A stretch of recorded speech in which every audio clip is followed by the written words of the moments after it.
സർവത്ര ഗോവിന്ദനാമ സങ്കീർത്തനം ഗോവിന്ദ ഗോവിന്ദ. നാരായണം നമസ്കൃത്യ നരം ചൈവ നരോത്തമം ദേവീം സരസ്വതീം വ്യാസം തതോ ജയമുദീരയേത്.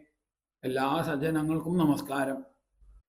കേരളവാണി ഭാഗവത പഠന പ്രഭാഷണ പരമ്പരയുടെ 51-ാം ഭാഗം ഇന്ന് കേൾക്കാം. പ്രഥമസ്കന്ധം 7-ാം അധ്യായം ആരംഭിച്ചു. അവിടെ ആദ്യ ഭാഗത്തിൽ ശ്രീവേദവ്യാസ മഹർഷി ശ്രീമദ് ഭാഗവത പുരാണം നിർമ്മിച്ച് ശ്രീശുകനെ അഭ്യസിപ്പിച്ചു എന്ന് പറഞ്ഞു. തുടർന്ന് പരീക്ഷിത് മഹാരാജാവിൻ്റെ പ്രായോപവേശത്തെക്കുറിച്ച് പറയാനായിട്ട് ശ്രീ മഹാഭാരത യുദ്ധത്തിൻ്റെ അവസാന രംഗത്തെ വർണ്ണിക്കുന്നു. എല്ലാം നഷ്ടപ്പെട്ട് തുടയെല്ല് തകർന്ന് കുരുക്ഷേത്രത്തിൽ വീണുകിടക്കുന്ന ദുര്യോധന് പ്രിയമാവാനായിക്കൊണ്ട് അശ്വത്ഥാമാവും കൃതവർമാവും ചേർന്ന് പാണ്ഡവപുത്രന്മാരെ ഉറക്കത്തിൽ വെട്ടിക്കൊന്നു. ഇതറിഞ്ഞ് അതിദുഃഖിതയായ പാഞ്ചാലിദേവിയെ ആശ്വസിപ്പിക്കുവാനായി അർജുനൻ അശ്വത്ഥാമാവിൻ്റെ ശിരസ് ഛേദിച്ച് പാഞ്ചാലിയുടെ കാൽക്കൽ കൊണ്ടുവന്നു വയ്ക്കാം എന്ന് പ്രതിജ്ഞ ചെയ്തു. ശേഷം ഭാഗങ്ങൾ കേൾക്കാം. ശ്ലോകം 17. ഇതി പ്രിയാം വൽഗുവിചിത്രജൽപൈ സസാന്ത്വയിത്വാച്യുതമിത്രസൂത അന്വാദ്രവദംശിത ഉഗ്രധന്വാ കപിധ്വജോ ഗുരുപുത്രം രഥേന. അച്യുതമിത്രസൂത സ കപിധ്വജ. അച്യുതനാകുന്ന സുഹൃത്തോടും സൂതനോടും കൂടിയ ആ അർജുനൻ വൽഗുവിചിത്രജൽപൈ മനോഹരവും ആശ്വാസപ്രദവും അത്ഭുതകരവുമായ വാക്കുകളാൽ ഇതി ഇപ്രകാരം പ്രിയാം ഭാര്യയെ സാന്ത്വയിത്വ സാന്ത്വനപ്പെടുത്തിയിട്ട് ദംശിത കവചാദികൾ ധരിച്ച് ഉഗ്രധന്വ ഉഗ്രമായ ധനുസ്സോടുകൂടി രഥേന രഥത്തിലൂടെ ഗുരുപുത്രനെ അതായത് അശ്വത്ഥാമാവിനെ അന്വാദ്രവൽ അന്വേഷിച്ചു പുറപ്പെട്ടു. അർജുനൻ പാഞ്ചാലിയെ ആശ്വസിപ്പിച്ചുകൊണ്ട് അത്ഭുതകരവും പാഞ്ചാലിക്ക് മനസ്സിന് വളരെയധികം ആനന്ദം ഉളവാക്കുന്നതുമായ വാക്കുകളെ കൊണ്ട് പാഞ്ചാലിയുടെ മനസ്സിന് കുളിർമയേകി.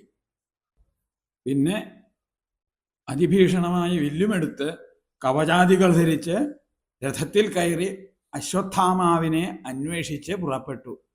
കപിധ്വജൻ എന്ന് പറഞ്ഞാൽ വാനരൻ കൊടിയടയാളമായി ഉള്ളവൻ എന്നർത്ഥം. ഇവിടെ അർജുനന്റെ കൊടിയടയാളമായി വർത്തിക്കുന്നത് സാക്ഷാൽ ശ്രീ ഹനുമാൻ സ്വാമിയാണ്. അതുകൊണ്ട് അർജുനനെ കപിധ്വജൻ എന്ന് പറയുന്നു. അച്യുതമിത്രസൂത.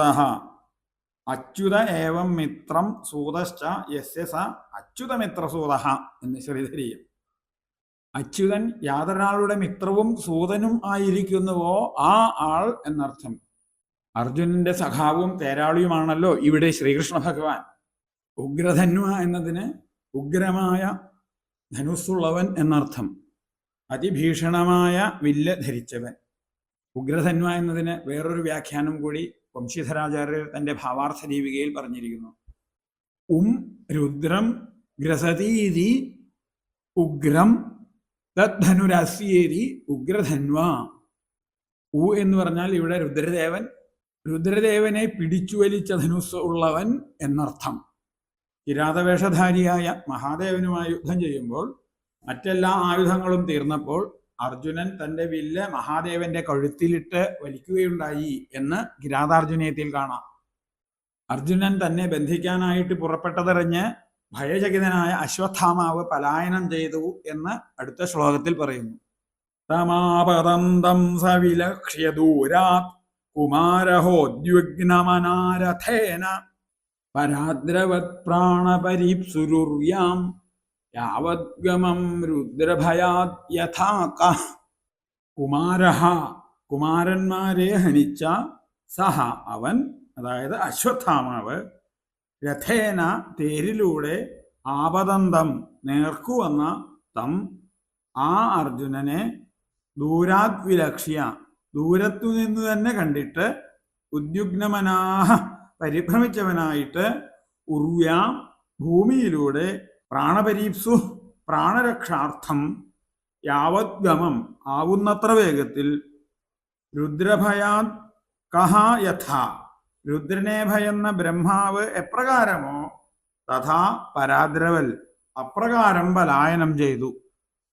പാഞ്ചാലിപുത്രന്മാരെ നിർദ്ദയം വധിച്ച ആ അശ്വത്ഥാമാവ് അർജുനൻ പ്രതികാരം ചെയ്യാനായിട്ട് തേരിൽ കയറി തൻ്റെ നേരെ പാഞ്ഞു വരുന്നത് വളരെ അകലെ നിന്ന് തന്നെ കണ്ടു. അർജുനന്റെ വീരപരാക്രമം നല്ലവണ്ണം അറിയാവുന്നവനായ ആ അശ്വത്ഥാവ് തനിക്ക് പ്രാണഭയം തീർച്ചയായി എന്ന മട്ടിൽ എന്തെന്നില്ലാത്ത പരിഭ്രമത്തോടെ ഭൂമിയിലൂടെ അതിവേഗം പലായനം ചെയ്തു. രുദ്രഭയാൽ യഥാകഹ. അശ്വത്ഥാമാവിൻ്റെ പ്രാണരക്ഷയ്ക്കായുള്ള ഈ പലായനം പണ്ട് ബ്രഹ്മാവ് മഹാദേവനെ ഭയന്ന് ഓടിയ കഥയെ അനുസ്മരിപ്പിക്കുന്നു. കഹ ബ്രഹ്മ മൃഗോഭൂത്വ സുതാം യബ്ധുമുദ്യതഃ സൻ രുദ്രസ്യ ഭയാൽ യഥാ പലായതേ സ്മ എന്നിങ്ങനെ ശ്രീധരാചാര്യർ പറയുന്നു. ബ്രഹ്മപുരാണത്തിലുള്ള ഒരു കഥയാണ് ഇവിടെ സൂചന. സാവിത്രി, ഗായത്രി, ശ്രദ്ധ, മേധ, സരസ്വതി എന്നീ 5 പുണ്യതീർത്ഥങ്ങളുടെയും ദേവതമാർ ബ്രഹ്മാവിൻ്റെ പുത്രിമാരാണ്. അതിൽ അതീവസുന്ദരിയായ സരസ്വതിയിൽ ബ്രഹ്മാവിന് ഒരിക്കൽ കാമാവേശം തോന്നി അവളെ പ്രാപിക്കാനായിട്ട് പുറപ്പെട്ടു. അത് മനസ്സിലാക്കിയ സരസ്വതി ഒരു മാൻപേടയുടെ രൂപത്തിൽ അവിടെ നിന്ന് ഓടിക്കളഞ്ഞു. ബ്രഹ്മാവ് ഒരു മാനിന്റെ രൂപത്തിൽ അവളെ പിന്തുടർന്നു. മഹാദേവൻ ഒരു വേടന്റെ രൂപം ധരിച്ച് വില്ലുകൊലച്ച് അമ്പയ്യാൻ ഭാവിച്ചുകൊണ്ട് ബ്രഹ്മാവിനോട് അങ്ങയെ ഇപ്പോൾ വധിക്കും എന്ന് ശാസിച്ചു. അതോടെ ബ്രഹ്മാവ് ഭയന്ന് പിന്തിരിഞ്ഞു. പുത്രിമാർ 5 ബ്രഹ്മാവിനെ ഭയന്ന് തീർത്ഥരൂപത്തിൽ ഗംഗയിൽ ലയിക്കുകയും ചെയ്തു. രുദ്രഭയാൽ യഥാകഹ എന്നതിനു പകരം രുദ്രഭയാൽ യഥാർക്കഹ എന്നൊരു പാഠഭേദവും കൂടി ഉണ്ട് എന്ന് ശ്രീധരീയത്തിൽ വിസ്തരിച്ച് പറഞ്ഞിട്ടുണ്ട്. വാമനപുരാണാന്തർഗതമായ ആ കഥ ശ്രീധരാചാര്യർ വർണ്ണിച്ചിട്ടുമുണ്ട് അവിടെ. ഇപ്പോൾ പ്രചാരത്തിലുള്ള വാമനപുരാണത്തിലൊന്നും ആ കഥ കാണാനില്ലാത്തത് കൊണ്ട് ആ ഭാഗം നഷ്ടപ്പെട്ടു പോയി എന്ന് വേണം വിചാരിക്കാൻ. ഒരുപക്ഷെ അത് വളരെ മുൻപ് തന്നെ നഷ്ടപ്പെട്ട രീതിയിലായിരുന്നത് കൊണ്ടായിരിക്കാം ശ്രീധരാചാര്യർ ആ കഥ തൻ്റെ വ്യാഖ്യാനത്തിൽ വ്യക്തമായി പറഞ്ഞത് എന്ന് വേണം വിചാരിക്കാൻ. 1-2 വാചകങ്ങളിൽ ആ കഥ ചുരുക്കി അനുസ്മരിക്കാം ഇവിടെ. മഹാദേവന്റെ ഭക്തനായി വിദ്യുന്മാലി എന്നൊരു രാക്ഷസനുണ്ടായിരുന്നു.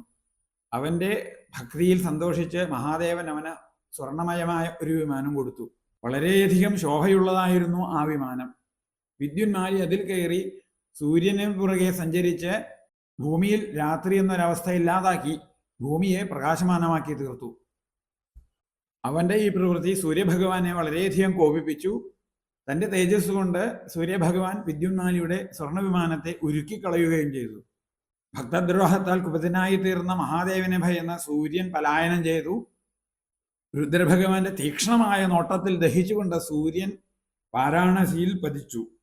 അതോടെ സൂര്യന് ലോലാർക്കൻ എന്നൊരു പേരുകൂടി ഉണ്ടായി. 3ാമതൊരു പാഠഭേദം കൂടി ഈ പദത്തിനുണ്ട് എന്ന് വംശീധരാചാര്യർ, വിജയതീർത്ഥാചാര്യർ എന്നിവർ അവരുടെ വ്യാഖ്യാനങ്ങളിൽ പറയുന്നുണ്ട്. രുദ്രഭയാത് യഥാർക്കി എന്നാണ് ആ പാഠഭേദം. രുദ്രഭയാത് ആർക്കിഹി യഥ. രുദ്രനെ ഭയന്ന് ആർക്കി പലായനം ചെയ്തതുപോലെ എന്നർത്ഥം. ആർക്കിഹി അർക്കപുത്ര ശനീശ്വര. ആർക്കി എന്നാൽ അർക്കന്റെ പുത്രൻ ശനി. ശനി രുദ്രനെ ഭയപ്പെട്ട് ഓടിയതുപോലെ അശ്വത്ഥാമാവ് അർജുനനെ ഭയപ്പെട്ട് ഓടി എന്ന് താല്പര്യം. അവിടെയൊന്നും കഥ വിസ്തരിച്ചിട്ടില്ല. പുരാണാന്തരെ എന്ന് വംശീധരാചാര്യരും വായുപുരാണാന്തര പ്രസിദ്ധമിതം എന്ന് വിജയതീർത്ഥാചാര്യർ പദരത്നാവലിയിലും പറഞ്ഞിരിക്കുന്നു. അർജുനനെ ഭയന്ന് വളരെയധികം ദൂരം പലായനം ചെയ്ത അശ്വത്ഥാമാവ് എന്തു ചെയ്തു എന്ന് പിന്നെ പറയുന്നു. യദാശരണമാത്മാനമൈക്ഷതശ്രാന്തവാജിനം അസ്ത്രം ബ്രഹ്മശിരോമേന ആത്മത്രാണം ദ്വിജാത്മജ അഥോപസ്പൃശ്യ സലിലം സന്തധേതൽ സമാഹിത അജാനന്നുപസംഹാരം പ്രാണകൃച്ഛ്ര ഉപസ്ഥിതേ. ശ്രാന്തവാചിനം ക്ഷീണിച്ച കുതിരകളോടുകൂടി അശരണം ശരണമില്ലാത്തവനായി യഥാ ആത്മാനം ഐക്ഷത എപ്പോൾ തന്നെത്താൻ കണ്ടുവോ ദ്വിജാത്മജ അപ്പോൾ അശ്വത്ഥാമാവ് ബ്രഹ്മശിര അസ്ത്രം ബ്രഹ്മശിരസ് എന്ന അസ്ത്രപ്രയോഗം ആത്മത്രാണം ആത്മരക്ഷയ്ക്ക് ഉപയുക്തമെന്ന് മേനെ നിശ്ചയിച്ചു.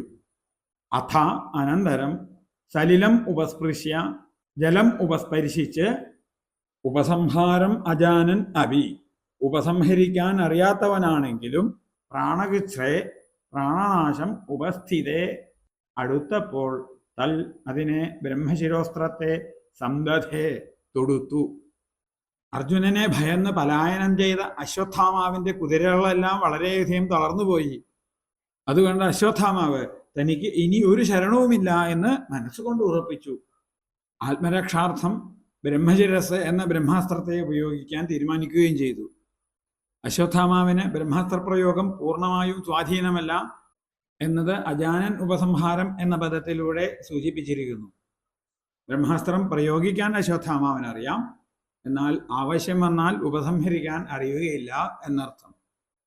നല്ലൊരു ധനുർവിദ്യാ വിദഗ്ധനാണെങ്കിൽ ദിവ്യാസ്ത്രങ്ങൾ പ്രയോഗിക്കാനും ഉപസംഹരിക്കാനും ഒരുപോലെ അറിഞ്ഞിരിക്കണം. അനന്തരം, അതായത് മനസ്സുകൊണ്ട് ബ്രഹ്മാസ്ത്രം പ്രയോഗിക്കാനായിട്ട് നിശ്ചയിച്ചുറപ്പിച്ച് അശ്വത്ഥാമാവ് ജലോപസ്പർശനം ചെയ്ത് ശരീരശുദ്ധി വരുത്തി ബ്രഹ്മാസ്ത്രത്തെ നല്ലവണ്ണം മനസ്സിൽ ധ്യാനിച്ചുകൊണ്ട് അത് വില്ലിൽ തൊടുത്തു.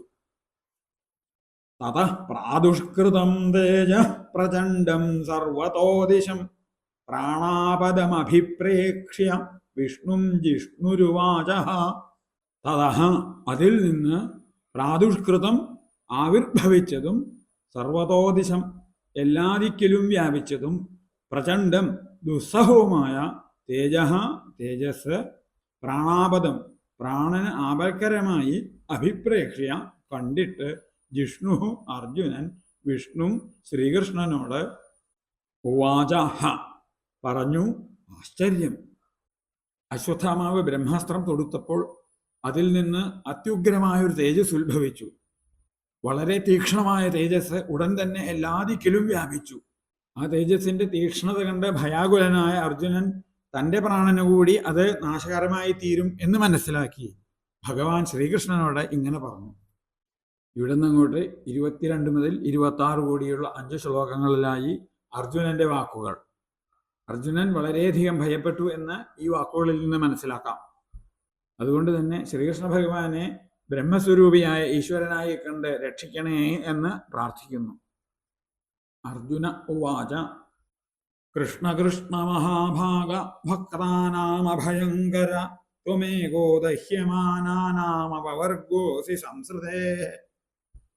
ഹേ കൃഷ്ണ കൃഷ്ണ മഹാഭാഗ, അല്ലയോ മഹായോഗ്യനായുള്ളവേ ശ്രീകൃഷ്ണ ഭഗവാനെ, ഭക്താനാം അഭയങ്കര, ഭക്തന് അഭയം നൽകുന്നവനെ, സംസൃതേഹ് ദഹ്യമാനാനാം, സംസാരത്തിൽ ദഹിക്കുന്നവർക്ക്, ത്വം ഏകഃ അങ്ങൊന്നൊരാൾ മാത്രം, അപവർഗഃ അസി മോക്ഷപ്രദനാകുന്നു. ഇവിടെ മഹാബാഹോ എന്നൊരു പാഠഭേദവുമുണ്ട്. സംസാര ദുഃഖത്തിൽ ദഹിക്കുന്നവർക്ക് മോക്ഷപ്രദനായ ഭഗവാന് ബ്രഹ്മാസ്ത്രത്തിൽ നിന്ന് രക്ഷണം നൽകാനായിട്ട് കഴിവുണ്ട് എന്ന് സൂചന. അത്ര സംഭ്രമേ വീപ്സ കൃഷ്ണകൃഷ്ണേതി വംശീധരാചാര്യർ. അർജുനന്റെ ഭയവും പരിഭ്രമവും സൂചിപ്പിക്കുന്നതാണ് കൃഷ്ണ കൃഷ്ണ എന്നിങ്ങനെ 2 പ്രാവശ്യം വിളിച്ചത് കൊണ്ട് നാം മനസ്സിലാക്കേണ്ടത്. ത്വമാദ്യ പുരുഷ സാക്ഷാദീശ്വര പ്രകൃതേ പര മായാം വിദസ്യ ചിച്ഛക്രിയ കൈവല്യേ സ്ഥിത ആത്മനി. ത്വം അവിടുന്ന് ആദ്യ പുരുഷ ആദ്യത്തെ പുരുഷനും സാക്ഷാൽ ഈശ്വര സാക്ഷാൽ ഈശ്വരനും പ്രകൃതേ പര പ്രകൃതിയേക്കാൾ ഉപരിയായുള്ളവനും ചിച്ഛക്രിയ ജ്ഞാനശക്തിയാൽ മായാം മായയെ വിദസ്യ തള്ളിയിട്ട് കൈവല്യേ കേവലമായ ആത്മനി ആത്മാവിൽ സ്ഥിതി ചെയ്യുന്നവനുമാവുന്നു. സ ഏവ ജീവലോകസ്യ മായാമോഹിതചേതസ വിധൽസേ സ്വേന വീര്യേണ ശ്രേയോ ധർമാദിലക്ഷണം. മായാമോഹിതചേതസ ജീവലോകസ്യ, മായയാൽ മോഹിക്കപ്പെട്ട മനസ്സോടുകൂടിയ ജീവജാലങ്ങൾക്ക് സ്വേനവീര്യേണ സ്വവീര്യത്താൽ ധർമാദിലക്ഷണം ധർമ്മം മുതലായ ലക്ഷണങ്ങളുള്ള ശ്രേയസ്സിനെ സഹത്വം ഏവ അപ്രകാരമുള്ള അങ്ങു തന്നെ വിധൽസേ ഉണ്ടാക്കുന്നു. ശ്രീകൃഷ്ണ ഭഗവാൻ പരമപുരുഷന്റെ അവതാരം തന്നെയാണ് എന്ന് പറഞ്ഞതിൻ്റെ ശേഷം ഈ ശ്രീകൃഷ്ണാവതാരവും മറ്റ് അവതാരങ്ങളെ പോലെ തന്നെ ഭൂഭാരഹരണത്തിനും സജ്ജനങ്ങളെ സംരക്ഷിക്കാനുമാണ് എന്ന് പറയുന്നു ശ്ലോകം 25. തഥായം ചാവതാരസ്തേ ഭുവോ ഭാരജിഹീർഷയ സ്വാനാം ചാനന്യഭാവാനാമനുധ്യാനായ ചാസകൃൽ. തഥാ അപ്രകാരം തന്നെ തേ അയം അവതാരഃ ച അങ്ങയുടെ ഈ അവതാരവും ഭുവഃ ഭൂമിയുടെ ഭാരജിഹീർഷയ ഭാരം നശിപ്പിക്കാനും അനന്യഭാവാനാം സ്വാനാം ച വേറെ ആരുമില്ലാത്ത സ്വന്തം ജനങ്ങളുടെ അസകൃൽ എപ്പോഴുമുള്ള അനുധ്യാനായ ച ധ്യാനത്തിനുമാകുന്നു. ഇവിടെ ഇപ്പോൾ വന്നു ചേർന്നിട്ടുള്ളതായ ആപത്തിന്റെ സ്വഭാവം എന്ത് എന്നും അതിൽ നിന്ന് രക്ഷിക്കണമേ ഭഗവാനെ എന്നും ശ്ലോകം 26 അർജുനൻ ആവശ്യപ്പെടുന്നു.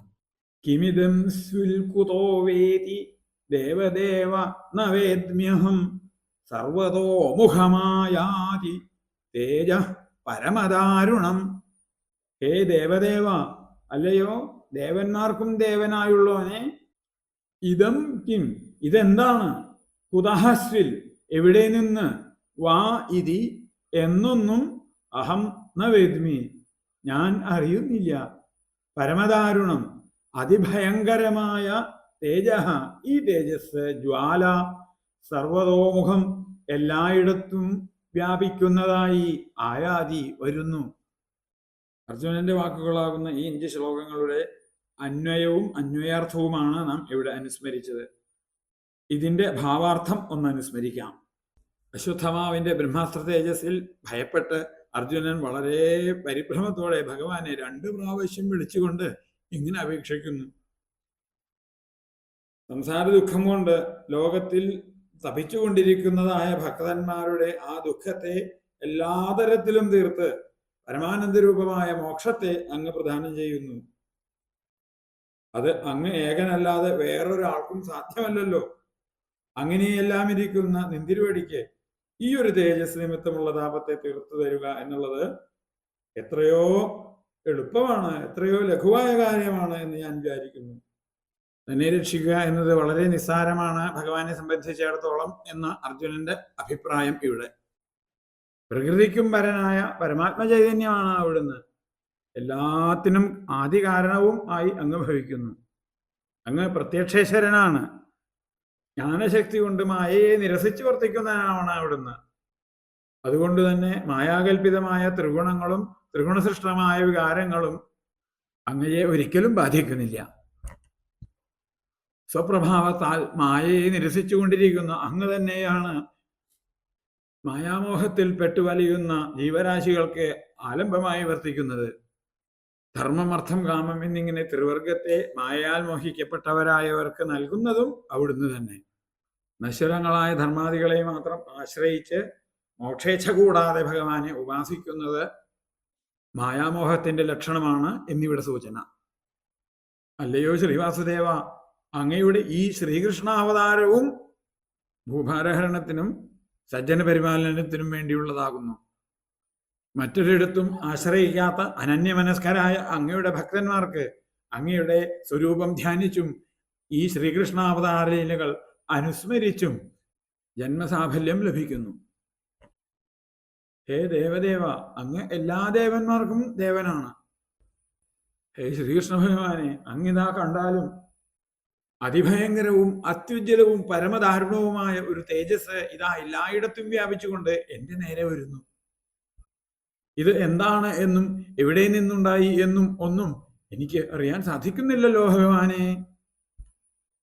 ഇപ്രകാരം അർജുനൻ ഭയത്തോടുകൂടി ഭഗവാനെ സ്തുതിച്ച് രക്ഷിക്കണമേ എന്ന് അപേക്ഷിച്ചപ്പോൾ ഇതാ ശ്രീകൃഷ്ണ ഭഗവാന്റെ മറുപടി 28-29 ശ്ലോകങ്ങളിലൂടെ സൂതപൗരാണികൻ ശൗനകാദികളെ കേൾപ്പിക്കുന്നു.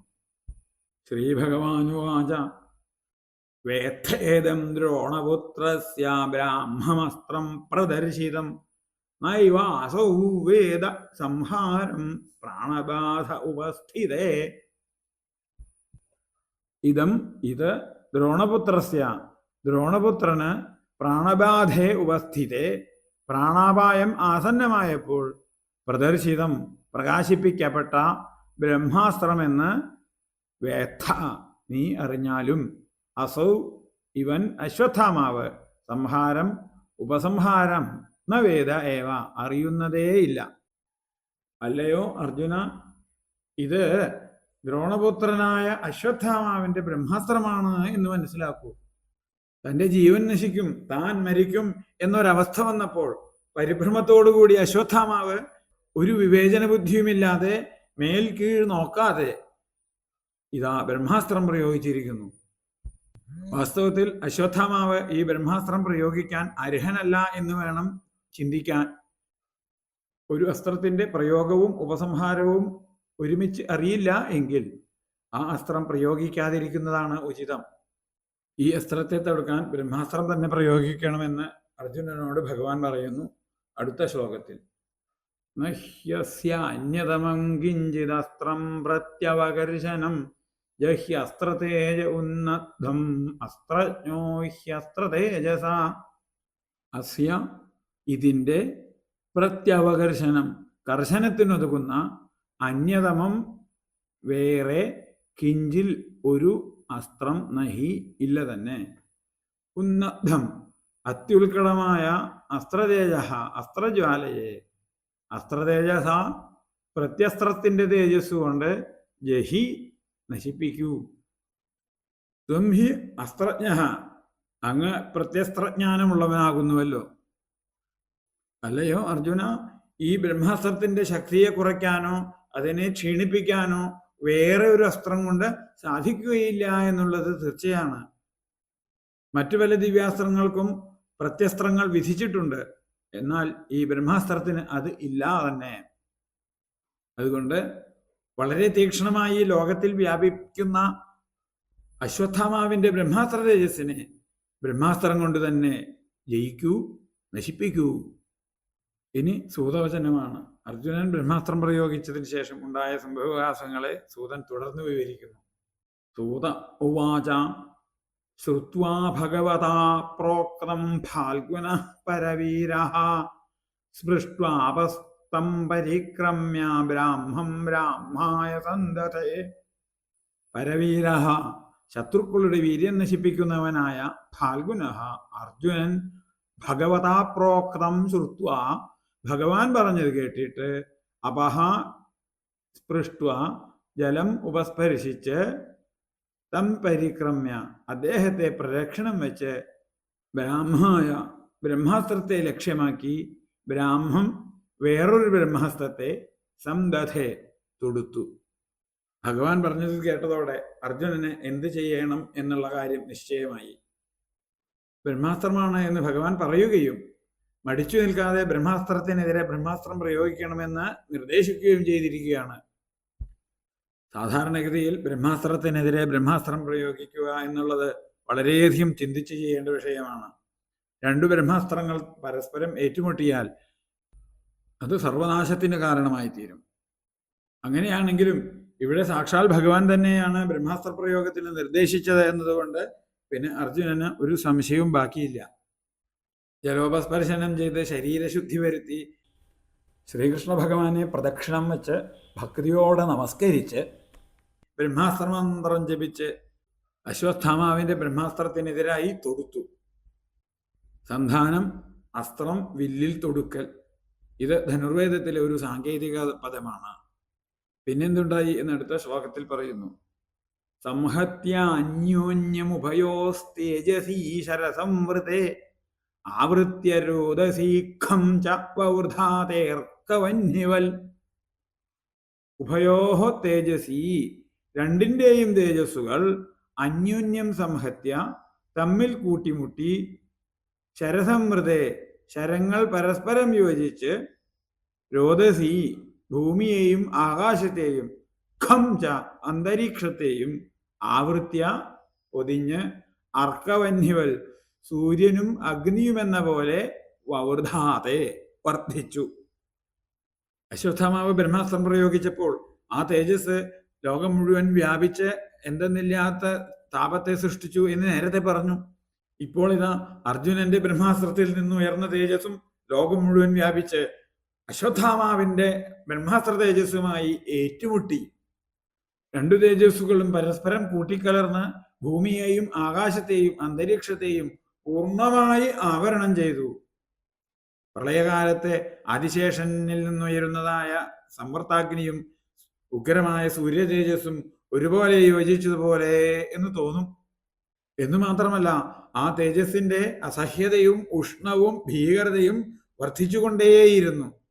രണ്ടു ബ്രഹ്മാസ്ത്രങ്ങൾ ഒന്നിച്ചു ചേർന്ന് വ്യാപിച്ച ആ തേജസ്സാണല്ലോ അത്.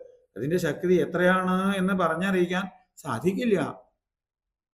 ദൃഷ്ട്വാസ്ത്രതേജസ്തു തയോം സ്ത്രീൻ ലോകാൻ പ്രദഹൻ മഹത് ദഹ്യമാനാഹ പ്രജാഃ സർവാഃ സാംവർത്തകമമം സദാ. തയോഹോ അവരിരുവരുടെയും മഹത്തായതും ത്രീൻ ലോകാൻ മൂന്ന് ലോകങ്ങളെയും പ്രദഹൽ ദഹിപ്പിച്ചുകൊണ്ടിരിക്കുന്നതുമായ അസ്ത്രതേജഹാതു അസ്ത്രതേജസ്സിനെയാകട്ടെ ദൃഷ്ട്വാ കണ്ടിട്ട് ദഹ്യമാനാഹ ദഹിക്കപ്പെട്ടവരായ സർവാഹ പ്രജാഹ എല്ലാ പ്രജകളും സാംവർത്തകം പ്രളയാഗ്നി എന്ന് അമം സദാ വിചാരിച്ചു. അശ്വത്ഥാമാവിന്റെയും അർജുനന്റെയും ബ്രഹ്മാസ്ത്രങ്ങൾ പരസ്പരം കൂട്ടിമുട്ടി ഭൂമിയെയും അന്തരീക്ഷത്തെയും ആകാശത്തെയും ആവരണം ചെയ്ത് എല്ലായിടത്തും ചൂടിനെ വർദ്ധിപ്പിച്ചപ്പോൾ ആ ചൂടിൽപ്പെട്ട് ദഹിച്ചുകൊണ്ടിരുന്നതായ പ്രജകൾ ഇത് പ്രളയാഗ്നി തന്നെ എന്ന് മനസ്സിൽ ഉറപ്പിച്ചു. ലോകത്തിനു മുഴുവൻ അപകടകരമായ ഈ അവസ്ഥ കണ്ട് അർജുനൻ രണ്ട് ബ്രഹ്മാസ്ത്രങ്ങളെയും ഉപസംഹരിച്ചു എന്ന് പറയുന്നു അടുത്ത ശ്ലോകത്തിൽ. പ്രജോപപ്ലവമാലക്ഷ്യ ലോകവ്യതികരം ച തം മതം ച വാസുദേവസ്യ സഞ്ജഹാരാർജുനോദ്വയം. പ്രജോപപ്ലവം പ്രജകൾക്കുണ്ടാകുന്ന ദ്രോഹത്തെയും തം ലോകവ്യതികരം ആ ലോകനാശ ഭീഷണിയും വാസുദേവസ്യ മതം ച ശ്രീകൃഷ്ണന്റെ അഭിപ്രായവും ആലക്ഷ്യ അറിഞ്ഞിട്ട് അർജുനൻ ദ്വയം രണ്ടിനെയും സംജഹാര ഉപസംഹരിച്ചു. രണ്ട് ബ്രഹ്മാസ്ത്രങ്ങളുടെയും പ്രഭാവം വരുന്നത് കൊണ്ട് ജനങ്ങളെല്ലാം വല്ലാതെ ബുദ്ധിമുട്ടുന്നതായി കണ്ടു അർജുനൻ. അതുമാത്രമല്ല, പ്രളയാഗ്നിക്ക് തുല്യമായ തേജസ്സുള്ള ഈ ബ്രഹ്മാസ്ത്ര തേജസ് സർവനാശത്തിന് കാരണമാകും എന്നു കണ്ടു. പിന്നെ ഭഗവാന്റെ ഇംഗിതവും അർജുനൻ മനസ്സിലാക്കി. വലിയൊരു സർവനാശത്തിൽ നിന്ന് ലോകത്തെയും പ്രജകളെയും രക്ഷിക്കാൻ അർജുനൻ ഈ രണ്ട് അസ്ത്രങ്ങളും ഉപസംഹരിക്കണം എന്നതാണ് ഭഗവാന്റെ ഉള്ളിലുള്ള അഭിപ്രായം എന്ന് അർജുനന് വ്യക്തമായി. ആ രണ്ട് ബ്രഹ്മാസ്ത്രങ്ങളുടെ തേജസ്സിനെയും അർജുനൻ ഉപസംഹരിച്ചു. അതായത് താൻ പ്രയോഗിച്ച ബ്രഹ്മാസ്ത്രത്തിന്റെ തേജസ്സിനെയും അശ്വത്ഥാമാവ് പ്രയോഗിച്ച ബ്രഹ്മാസ്ത്രത്തിന്റെ തേജസ്സിനെയും അർജുനൻ ഒരുമിച്ച് ഉപസംഹരിച്ചു എന്നർത്ഥം. ഇത് അർജുനന്റെ വൈഭവത്തെ കാണിക്കുന്നു. അശ്വത്ഥാമാവിന്റെ കൊള്ളരുതായ്മയെയും നാം മനസ്സിലാക്കേണ്ടതുണ്ട്. അശ്വത്ഥാമാവിന് പ്രയോഗിക്കാൻ അറിയാം, ഉപസംഹരിക്കാൻ അറിയില്ല. അർജുനന് പ്രയോഗിക്കാനും ഉപസംഹരിക്കാനും അറിയാം എന്ന് മാത്രമല്ല, മറ്റുള്ളവരാരെങ്കിലും ലോകത്തെ നശിപ്പിക്കാനായിട്ട് ബ്രഹ്മാസ്ത്രം പ്രയോഗിച്ചാൽ അതിനെ ഉപസംഹരിച്ച് ലോകത്തെ സംരക്ഷിക്കാൻ കഴിയും എന്നുകൂടി ഇവിടെ കാണിച്ചു. അർജുനൻ അശ്വത്ഥാമാവിനെ ബന്ധിച്ചു എന്ന് അടുത്ത ശ്ലോകത്തിൽ പറയുന്നു. തത ആസാദ്യ തരസ ദാരുണം ഗൗതമീസുതം ബബന്ധാമർഷതാം രാക്ഷ പശും രശനയാ യഥാ. തതഃ അനന്തരം തരസ പെട്ടെന്ന് ദാരുണം ഗൗതമീസുതം ക്രൂരനായ അശ്വത്ഥാമാവിനെ ആസാദ്യ പ്രാപിച്ച് അമർഷതാം രാക്ഷ അർജുന കോപത്താൽ കണ്ണുകൾ ചുവന്ന അർജുനൻ പശും യഥാരശനയ പശുവിനെ കയർ കൊണ്ടെന്ന പോലെ ബന്ധിച്ചു. രണ്ടു ബ്രഹ്മാസ്ത്രങ്ങളും ഉപസംഹരിക്കപ്പെട്ടതോടെ അശ്വത്ഥാമാവ് നിസ്തേജനായി തീർന്നു. വികലമായ ബ്രഹ്മാസ്ത്ര പ്രയോഗം അശ്വത്ഥാമാവിന്റെ ബ്രഹ്മതേജസ്സിനെ നശിപ്പിച്ചു എന്ന് പറയാം. അതോടെ വളരെ എളുപ്പത്തിൽ അശ്വത്ഥാമാവിനെ ബന്ധിക്കാനായിട്ട് അർജുനന് സാധിച്ചു. ഗൗതമീസുതം, ഗൗതമീപുത്രൻ. അശ്വത്ഥാമാവിന്റെ അമ്മയുടെ പേരാണ് ഗൗതമി എന്നത്. ദാരുണം എന്നിവിടെ പറയുകൊണ്ട് അശ്വത്ഥാമാവിന്റെ ക്രൂരതയെക്കുറിച്ച് വ്യക്തമായിട്ട് സൂചിപ്പിച്ചു തരുന്നു. മനുഷ്യരെ, പ്രത്യേകിച്ച് കുട്ടികളെ ഉറക്കത്തിൽ വെട്ടിക്കൊല്ലുക എന്നുള്ളത് ഏറ്റവും വലിയ ക്രൂരതയാണല്ലോ. അമർഷതാമ്രാഷ അർജുന. അശ്വത്ഥാമാവിന്റെ ക്രൂരതയെക്കുറിച്ച് ഓർത്ത് എന്തെന്നില്ലാത്ത ദ്വേഷ്യം അർജുനനിൽ വന്നതുകൊണ്ട് കണ്ണുകൾ ചുവന്നു കലങ്ങിയിരുന്നു. പശുവും രശനയാ യഥ. ഒരു പശുവിനെ കയറുകൊണ്ട് കെട്ടിയിടുന്നത് പോലെ അത്ര ലാഘവത്തിൽ അർജുനന് അശ്വത്ഥാമാവിനെ ബന്ധിക്കാൻ സാധിച്ചു ഈ സന്ദർഭത്തിൽ എന്ന് വ്യക്തമാക്കുകയാണ് ആ പ്രയോഗത്തിലൂടെ. ഇപ്രകാരം പുത്രദുഃഖത്താൽ വിലപിച്ചുകൊണ്ടിരുന്നതായ പാഞ്ചാലിയോട് അർജുനൻ ചെയ്ത പ്രതിജ്ഞയെ ഇവിടെ സഫലമാക്കുന്നു.